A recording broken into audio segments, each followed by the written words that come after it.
Hello friends, we're back with the final section of the chapter 7, Time, and once again you can find the reference to this in the vision, the video at timestamp 6 minutes and 39 seconds. So let's wrap up this chapter. This dimension of existence that we currently occupy, Earth, is a dense vibrational dimension. That means that the vibration of Earth and its inhabitants vibrate at a slower rate of frequency than do other dimensions. And because the rate of vibration is slower in this dimension, we are able to experience matter in a very dense way. For instance, the book or iPad or computer that you are reading this from is vibrating at a very slow rate, and therefore it appears to be solid matter, when in fact it's fluid and flowing matter. But the human eye, which also perceives at a slower, denser rate of vibration, receives the sensory data that the object you are using to read this with is a dense, solid object. So let's update this because this was supposed to be published in a book.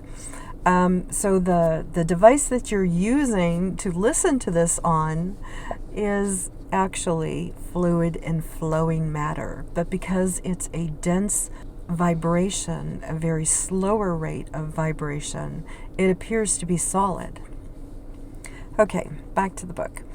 This is the way that humans have always perceived their environment. However, because of the vibrational shift that is occurring at this moment in humanity, the vibration of Earth and its inhabitants are also shifting with it, and their vibration is rising greatly. So at this point, you may be asking yourself, what does this have to do with time, and how is time evolving? I'm going to share that with you. When you slow the rate of vibration down to a denser vibrational frequency, things appear to be moving in a linear fashion, from left to right, from point A to point B, from here to there. Whereas when you raise the rate of vibration to a lighter, and that is LIGHT-ER, vibrational frequency, everything is as it originally is, simply here and now. There isn't any over there, or at some point in the future, or some point in the past. There is only now, where all things exist. There isn't any way to measure the here and now, as it is always in motion and always returning to its original form of here and now, and always in motion. The present moment evolves as it evolves back into itself.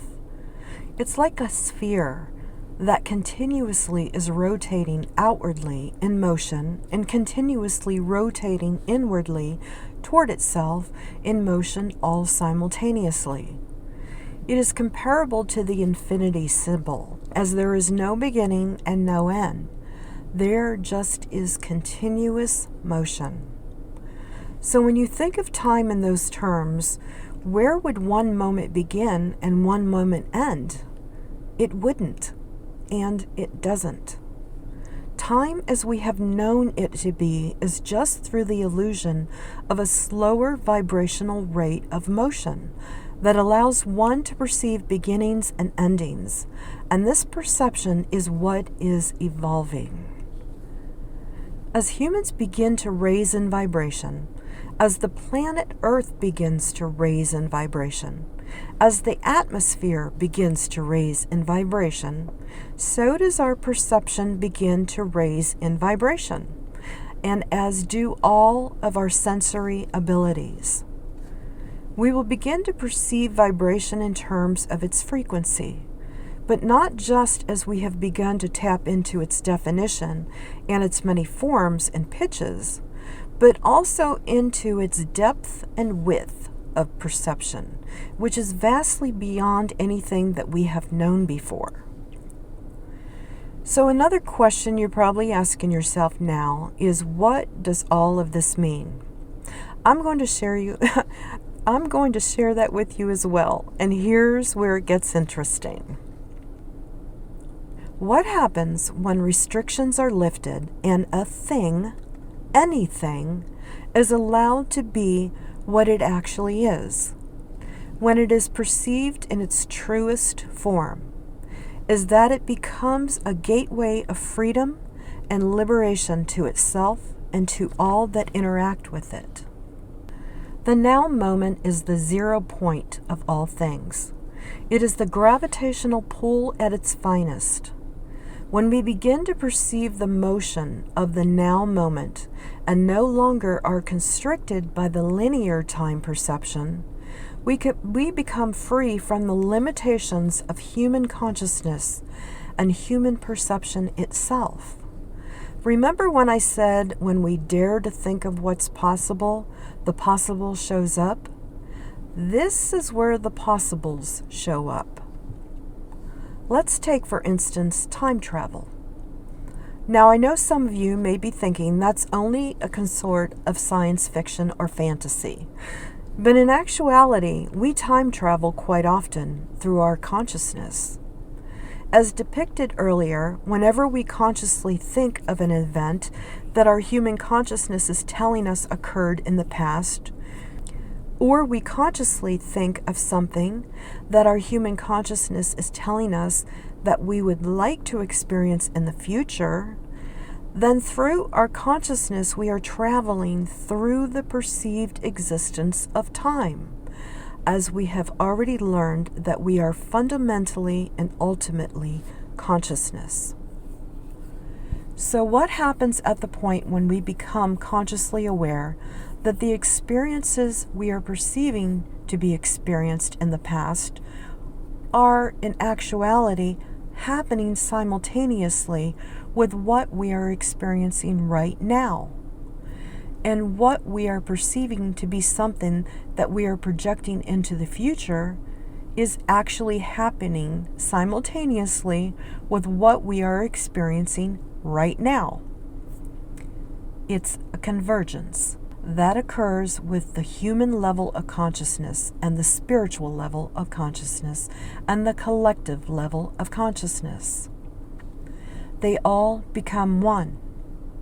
One mind of consciousness, one body of consciousness, one spirit of consciousness as a unique expression of source energy, fully capable of all the possibles, and none of the limited and restricted burdens of one-dimensional human consciousness and perception.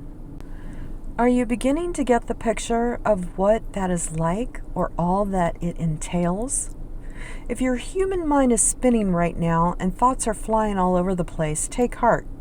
That's exactly what I felt like when I initially came out of the vision that I was given. But buckle up, it gets even better. Now let's say that humans are now able to perceive with full consciousness as it was shown to me in the vision, and they have no limitations or restrictions that are holding them back from full use of their innate potential, and they understand that time is obsolete and that all is occurring in the now moment. What exactly does your own consciousness perceive to be possible now? Take a moment and really think about that. If you're anything like I am, a whole new world just opened up to you, and it's going to keep you thinking for quite a while. This is where humanity as a whole is heading. We have already begun the process of the unraveling of everything that was into everything that is. I don't really know how long it will take for humanity to become what it always has been before we forgot and before we placed limitations and restrictions upon ourselves, as the exact moment of realization was not shown to me in the vision. But if we begin to comprehend the words that preceded this point, then we will know for certain that all things are happening in this moment as you are reading this sentence, and that the illusion of time is really just an illusion, and that we are in fact already there, as the past, present, and future are already all occurring simultaneously. Do you feel like this is all becoming clearer to you now? We are finally beginning to scientifically understand and acknowledge what consciousness is, at least publicly as of late. However, this knowledge is something we have always known within, every single one of us, without exception. The concept of time, the constraints of time, the lack of time is slipping away now. And soon we will accept that time does not exist. It never has. This present now moment is where life is occurring. This moment at this very second is where inspiration is born. This moment right here, right now, is where you have all power available to you to create anything you choose to create. If you don't fully feel the impact of that truth yet, it's okay. You will. We entered the now era in July 2019, and all humans on this planet are currently adjusting to it on all levels, whether you consciously know it or not, and whether you consciously understand it or not. However, when you do consciously and fully understand this truth, that's when life will get very interesting. And by the way, just a little thought to ponder. If time doesn't really exist, then neither does age. Okay, so that was the conclusion of the chapter 7, Time. And let's do a live commentary now. So, since the year 2019, when the book was written, that first vision that came out, the vision that came out and the first video that I made called The Vision, science has actually started expanding about the concepts of time. Things have really started to open up to the scientific community in regards to time. I actually even saw something like about a year ago, maybe a year and a half ago, that stated that time doesn't exist. It was a scientific show. It was a scientific show that I watched, and they were talking about how time does not exist.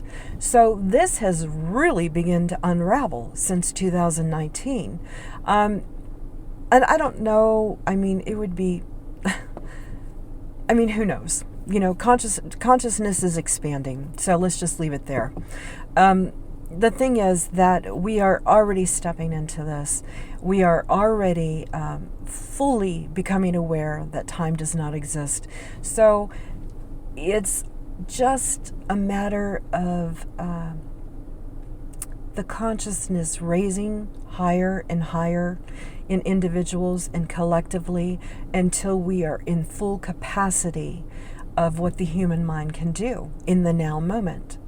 So this was really exciting for me because seeing the vision and then seeing what science is beginning to realize, and how people are really beginning to use their mind in a healthy, positive way and be able to co-create with the universe is just very exciting to me. So anyway, that's it of the chapter Time. So I'm sending you all lots of love, lots of light, and lots of activation energy.